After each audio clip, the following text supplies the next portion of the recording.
Tissue का जो topic पीछे मैंने लास्ट लेक्चर में छोड़ा था उसमें हमने पढ़ा था कि टिश्यू क्या है। टिश्यू आर का group of cells which perform the main functions in our body, कि हमारी बॉडी के अंदर कुछ फंक्शंस वो परफॉर्म करते हैं।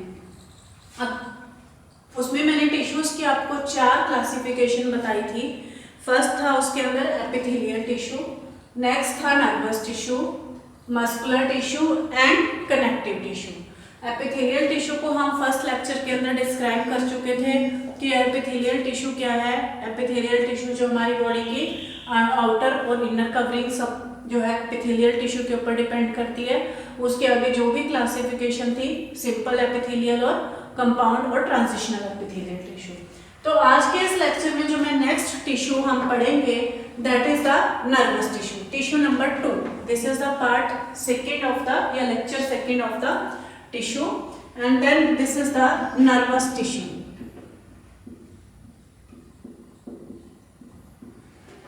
अब नर्वस टिश्यू की जब हम बात करते हैं तो नर्वस टिश्यू मतलब नर्वस जहां वर्ड आ जाए it means it is related to brain, brain से रिलेटेड है।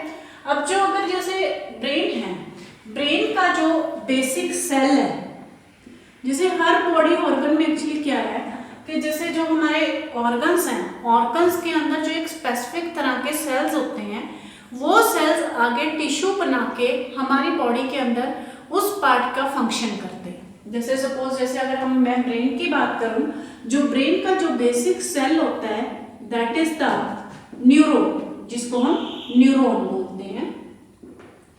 इसी तरह से जो किडनी है, किडनी का जो बेसिक सेल है उसको हम बोलते हैं नेफ्रॉन।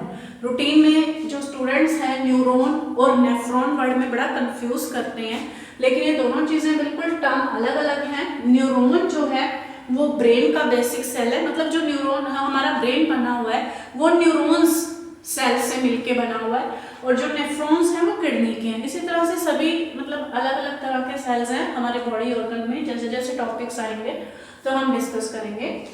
तो न्यूरॉन क्या है? Neuron is the basic cell of our brain या नर्वस सिस्टम। हमारी बॉडी के अंदर जैसे मैंने आपको सेल में फर्स्ट टॉपिक में बताया था कि जो सेल का साइज है वो अकॉर्डिंग टू मतलब ऑर्गन वेरी करता है। सेल का साइज माइक्रोन से लेके मतलब इतना भी हो सकता है माइक्रोन, मतलब कि आप उसको नेकेड आई से नहीं देख सकते, आपको माइक्रोस्कोप की जरूरत पड़ेगी। और इतना बड़ा जैसे ये जो न्यूरॉन है, एक जो न्यूरॉन होता है ये हमारी बॉडी का सबसे बड़ा सेल होता है, it is about 3 metre long. और जो आरबीसीज है वो सबसे छोटा होता है रेड ब्लड सेल। अब अगर हमने न्यूरॉन का बेसिक स्ट्रक्चर अगर मैं न्यूरॉन का ड्रॉ करूं, न्यूरॉन का बेसिक स्ट्रक्चर होता है इस तरह से।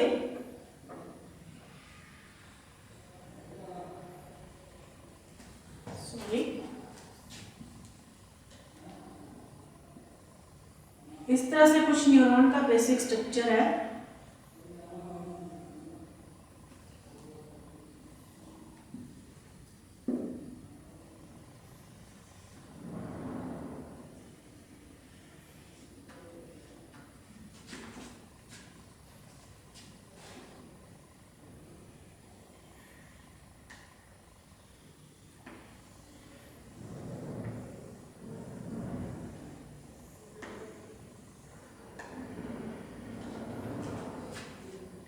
मेनली जो न्यूरॉन है ये आगे मतलब ये इस तरह से इसकी ब्रांचेस भी हो सकती हैं, जरूरी नहीं है कि ये सिंगल ही हो। इस तरह से अगर हम न्यूरॉन के स्ट्रक्चर को अगर हम डिवाइड करें तो ये जो इसका अपर स्ट्रक्चर है इसको हम बोलते हैं साइटोन बॉडी,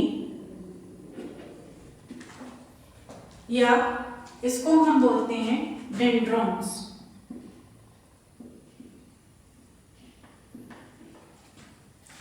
ये जो अपर पार्ट है, ये वाला जो पार्ट है ये इसको हम बोलते हैं डेंड्रॉन सेंटर पार्ट, और जो इसकी ये जो ब्रांचेस हैं इनको हम बोलते हैं डेंड्राइट्स। डेंड्रॉन और डेंड्राइट्स का जो कंप्लीट ये स्ट्रक्चर है इसको हम बोलते हैं साइटोन बॉडी। ओके, फर्स्ट पार्ट है ये जो इसका बेसिक सेल है, बेसिक स्ट्रक्चर है दैट इज द डेंड्रॉन। जो इसकी ब्रांचेस हैं, आर्म्स हैं, उनको हम बोलते हैं डेंड्राइट्स, और जो इसका जो सेंट्रल पार्ट है या ये जो डेंड्राइट्स और डेंड्रोन है उनको जो मिला के कंप्लीट जो है ये पूरा पोर्शन, इसको हम बोलते हैं साइटोन बॉडी। नेक्स्ट जो है यहां से शुरू हो जाता है इसके अंदर एक्सोन। एक्सोन्स में है ये जो मैंने दिखाया structure long tail type, this is the axon. Axon के ऊपर यहाँ कुछ कवरिंग भी प्रेजेंट हो सकती है इस तरह से, आउटर कवरिंग जो इसको लेयर को, जो सेल्स को प्रोटेक्ट करती हैं। ये जो कवरिंग्स हैं इसको हम बोलते हैं माइलिनेटेड शीट। Myelinated sheet. यहां इसके सेंटर में न्यूक्लियस प्रेजेंट होता है, ठीक है। माइलिनेटेड जो शीट है ये इस तरह से ये डबल लेयर शीट होती है। जो इसकी ये लेयर है माइलिनेटेड शीट है, इसकी जो आउटर लेयर है इसको हम बोलते हैं न्यूरी लेमन। न्यूरी लेमन। जरूरी नहीं है कि ये माइलिनेटेड शीट सभी के अंदर प्रेजेंट हो, ये माइलिनेटेड शीट एब्सेंट भी हो सकती है, प्रेजेंट भी हो सकती है। न्यूरॉन्स हैं उसी के, मतलब जो न्यूरॉन सेल्स हैं इसी माइलिनेटेड शीट के बेस के ऊपर उनको दो पार्ट्स में डिवाइड किया हुआ है, माइलिनेटेड न्यूरॉन और नॉन माइलिनेटेड न्यूरॉन, ठीक है। अब जो ये माइलिनेटेड शीट्स हैं, इन माइलिनेटेड शीट्स के बीच में जो ये स्पेस है जहाँ पे ये एक दूसरे से मतलब बीच में थोड़ा कट है, उसको हम बोलते हैं nodes of Ranvier. Nodes of Ranvier. और जो ये न्यूरीलिमा है, न्यूरीलिमा के इधर आउटर स्ट्रक्चर के अंदर न्यूक्लियस प्रेजेंट हो सकते हैं। तो जो ये इतना पोर्शन है इट में be the multi nucleated, it में बी द मल्टी न्यूक्लिएटेड। इसके बाद जो ये एक्सोन है, जो इसका ये सारा सेकंड पोर्शन हो गया, this is the first portion that is called as the cyton body, this is the second portion that is called as the axon, and this is a third portion which is called as the axon terminals.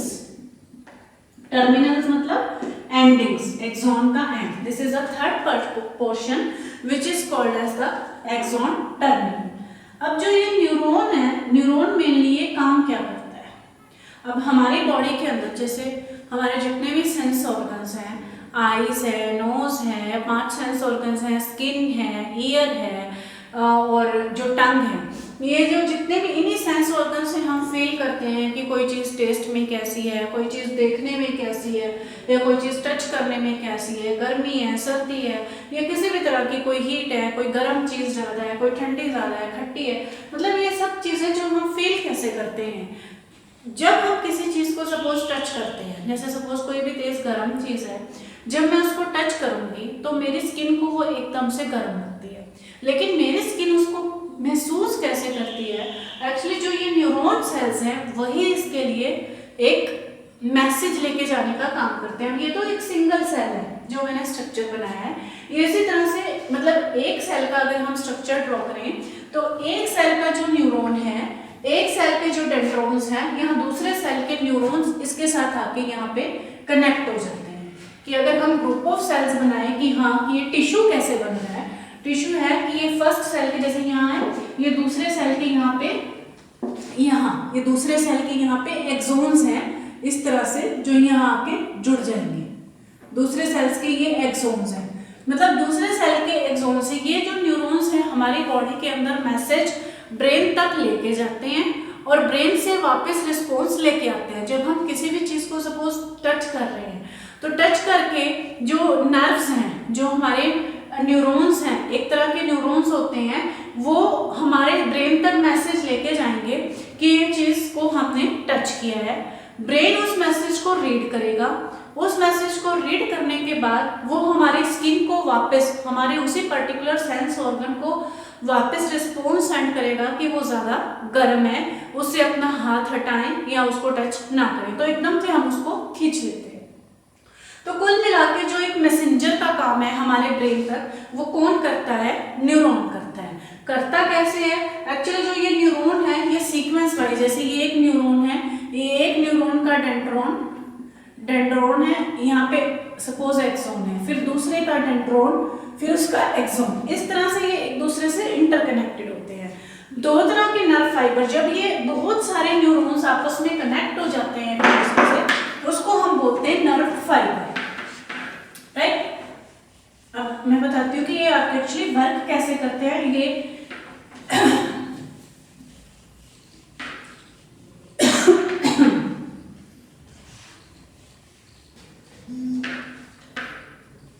अब structure तो जैसे आपने देख लिया, तो एक neuron के यहाँ डेंड्राइट्स हैं, डेंड्राइट्स के बाद यहाँ आपके पास आएगा एक्सोन, एक्सोन के बाद यहाँ आपके पास आएगा एक्सोन टर्मिनल, ओके।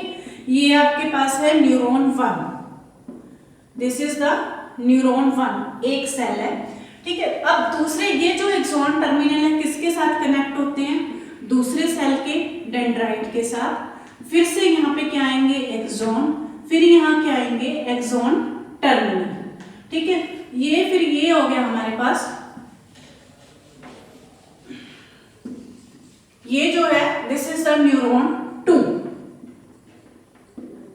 इस तरह से ये जो न्यूरॉन्स है, या जैसे यहाँ है, ये भी यहाँ किसी और न्यूरॉन के एक्सोन टर्मिनल के साथ कनेक्ट होगा। इस तरह से जो ये एक से दूसरा, दूसरे से तीसरा, ये जो पूरे के पूरे न्यूरॉन्स हैं हमारे सेंस ऑर्गन्स तक फाइबर्स बनाते हैं, जिसको हम इसको कंप्लीट बोलते हैं नर्व फाइबर,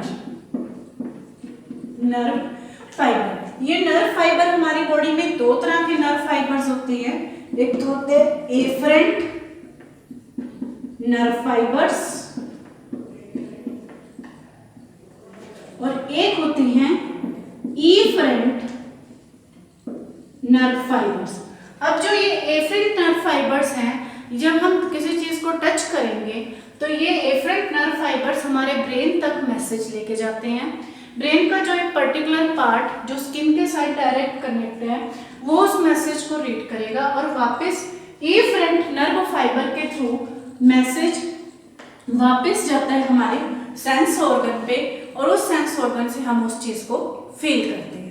अब जब ये जो डेंड्रॉन्स है, जब जहां वो पोर्शन जहां पे एक्सोन दूसरे के डेंड्रॉन से कंबाइन है, जैसे ये है एक सेल का एक्सोन और ये है दूसरे सेल के डेंड्राइट्स, इनके बीच का जो ये खाली स्पेस है, एकदम से बिल्कुल टच नहीं करते, उसको हम बोलते हैं साइनेप्टिक क्लेफ्ट, साइनेप्टिक क्लेफ्ट। और जो एक्सोन है, एक्सोन की जो ये एंडिंग्स होती हैं, इनको हम बोलते हैं synaptic node, this is the synaptic node. तो ये क्या करता है, जब एक्सोन है तो एक्सोन के पास जब सेंसेस पहुंचते हैं, या न्यूरॉन के पास जब सेंसेस पहुंचते हैं, एक न्यूरोट्रांसमीटर या न्यूरोट्रांसमीटर जिसको आप बोल सकते हैं केमिकल मैसेंजर, केमिकल रिलीज करता है इस साइनेप्टिक क्लेफ्ट में, उस केमिकल के थ्रू अगले न्यूरॉन को मैसेज चला जाता है। इस तरह से एक से दूसरा, दूसरे से तीसरा, मतलब फ्रैक्शन ऑफ सेकंड्स में ये ऐसा काम होता है कि इतनी जल्दी हमें किसी चीज का रिस्पॉन्स मिल जाता है। तो साइनेप्टिक क्लेफ्ट के अंदर वो न्यूरोट्रांसमीटर बोलते हैं जिसको हम केमिकल मैसेंजर्स, ठीक है, केमिकल रिलीज करेगा, उसके थ्रू दूसरे न्यूरॉन को मैसेज चला जाएगा, जिसकी वजह से हम किसी भी चीज को फील कर सकते हैं या सेंस ऑर्गन जो है हमारे काम करते हैं। तो this is the nervous tissue.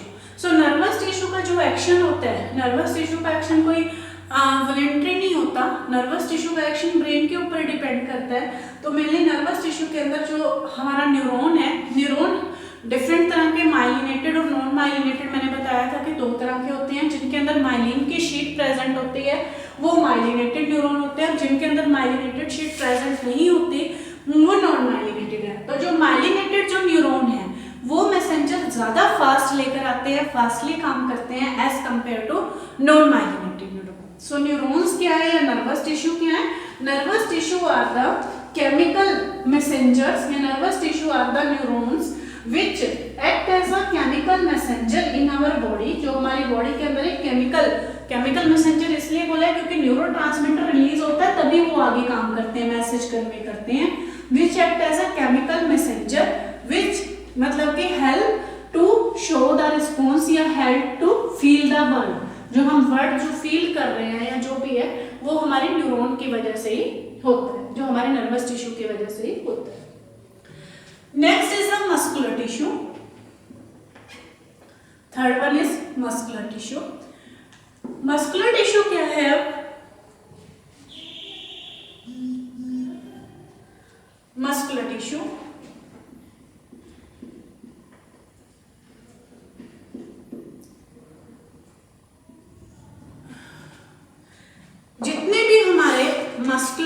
Muscles बनी है। मस्कुलर टिश्यूज एक्चुअली अगर मैं इसको क्लासिफाई करूं तो ये मस्कुलर टिश्यूज मेनली 3 तरह के मस्कुलर टिश्यूज हैं।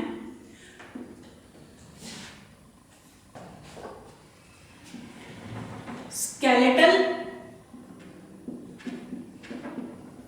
मस्कुलर टिश्यूज या स्केलेटल मसल्स, स्मूथ मसल्स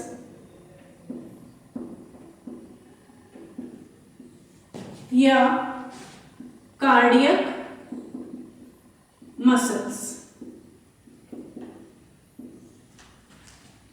इनका दूसरा नाम भी है। स्केलेटल मसल्स हैं, इनको हम बोलते हैं वोलेंट्री मसल्स या स्ट्राइटेड मसल्स। स्मूथ मसल्स को हम बोलते हैं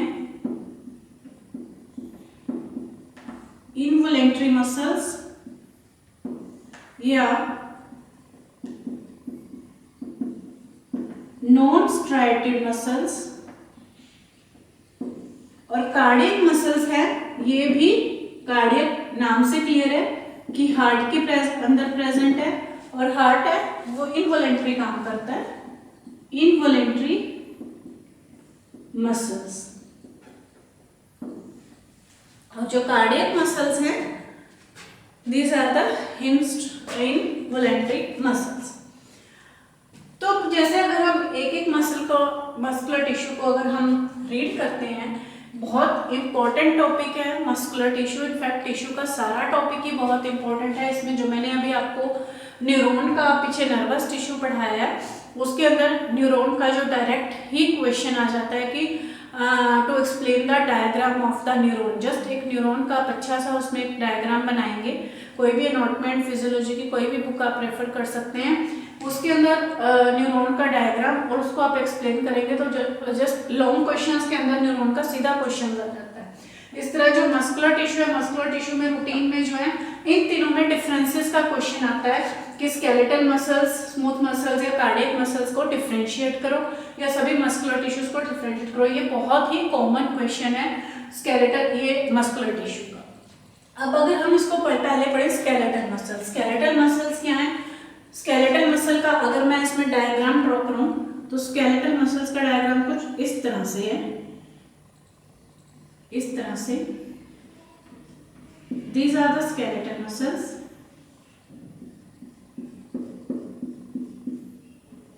सेंट्रल न्यूक्लियाई, छोटे छोटे इसके अंदर सेल्स होते हैं। स्ट्राइटेड है, स्ट्राइटेड मतलब कि इस तरह से, स्ट्राइटेड मतलब मल्टी लेयर सेल्स हैं, ठीक है, स्मूथ नहीं है। स्केलेटल मसल्स में क्या है कि ये सिंगल मतलब कि जो सेल है, एक सेल के अंदर एक ही न्यूक्लियाई है, सिंगल साइड स्ट्रक्चर है स्केलेटल मसल्स के। स्मूथ नहीं है, स्ट्राइटेड है मतलब मल्टी लेयर्ड है, ठीक है। और ये जो है अनब्रांच्ड, मतलब कहीं भी देखो ब्रांच नहीं है, एक ही है, अनब्रांच। ये फाइबर्स हैं, ये इस तरह से अनब्रांच है, इनकी कोई भी फाइबर्स नहीं होती, इसलिए इनको हम मायोफाइब्रिल्स कहते हैं, मायोफाइब्रिल्स कहते हैं। और दूसरा जो है ये वोलेंट्री होती है। वोलेंट्री का क्या मतलब है कि जो हमारी इच्छा से काम करें। अगर मैं हाथ मूव करना चाहूंगी तभी मेरा हाथ मूव होगा, अदरवाइज नहीं होगा। तो इसका मतलब ये वोलेंट्री, जितना भी हमारा स्केलेटल सिस्टम है, हमारी बॉडी में जो लिम्स हैं, सब कुछ है, वो ऐसे तभी मतलब हमारी बॉडी का जो ढांचा तभी मूव करता है जब हम उसको चाहते हैं। तो जो वोलेंट्री एक्शन है वो सारे स्केलेटल मसल के ऊपर डिपेंड करते हैं, ठीक है। ये सिलेंड्रिकल मसल्स है। दूसरा है इसमें स्मूथ मसल्स, ये these are the cylindrical smooth muscles है। स्मूथ मसल्स का अगर मैं स्ट्रक्चर ड्रॉ करूं तो इस तरह से ये स्पिंडल शेप स्ट्रक्चर होता है इसका, स्मूथ मसल्स का। इस तरह से ये स्मूथ मसल्स जो है ये ब्रांच्ड भी हो सकती हैं। ये आगे इसकी जैसे ब्रांच बन गई स्मूथ मसल की, ये इस तरह से, ठीक है। ये स्मूथ मसल्स हैं, these are the smooth muscles. Multi nucleated होती हैं ये। मल्टी न्यूक्लिएटेड में मतलब जैसे अगर मैं इसको सीधा स्ट्रक्चर ड्रॉ करूं स्मूथ मसल्स का स्पिंडल शेप में, इस तरह से भी आप इसको ड्रॉ कर सकते हो। इस तरह से, ये इसकी ब्रांच है जैसे स्मूथ मसल्स की, यहाँ फिर इसके साथ एक अलग से एक सेल और आ गया। इस तरह से ये मल्टी न्यूक्लिएटेड है। मल्टी न्यूक्लिएटेड मतलब एक सेल के अंदर कई कई न्यूक्लियस हो सकते हैं, जैसे यहाँ है जो इसमें सिंगल सिंगल न्यूक्लियस का, लेकिन ये बिल्कुल स्मूथ है, टच करने में या जो भी है बिल्कुल स्मूथ है, ब्रांच्ड है, इनवॉलेंटरी है, ये हमारी इच्छा से काम नहीं करते। ये जो स्मूथ मसल्स हैं मेनली कहाँ होते हैं, ये जितने भी हमारे जैसे बॉडी के ऑर्गन हैं उनके इंटरनल स्ट्रक्चर में, इंटरनल स्ट्रक्चर में जैसे यूरिनरी ब्लैडर है, यूरिनरी ब्लैडर के इंटरनल पार्ट के अंदर हो जाएंगे। जैसे हमारा इंटेस्टाइन है, जो भी हमारा खाना हम खाते हैं, हमारे जो यहाँ जीआईटी मतलब पूरा का पूरा गैस्ट्रोइंटेस्टाइनल ट्रैक्ट है, खाना जैसे पास होता है वो अपने आप ही पास होता है, हमारी इच्छा से नहीं है कि वो कैसे डाइजेस्ट होगा। वो अंदर वाले पोर्शन में सारी जगह पे स्मूथ मसल्स प्रेजेंट होती हैं, जो हमारी पेट के अंदर जो मूवमेंट्स होती हैं, खाना पेट से इंटेस्टाइन में, इंटेस्टाइन से लार्ज इंटेस्टाइन में जाता है, वो स्मूथ मसल्स की मूवमेंट के कारण जाता है। ठीक है, ये सारे एक्शंस जो हैं वो इनवॉलेंटरी हैं। तो कुल मिला के जो स्मूथ मसल्स क्या हैं, smooth muscles are involuntary, these are non-striated, these are the multinucleated in the, and these are multinucleated, ठीक है, और स्पिंडल शीट।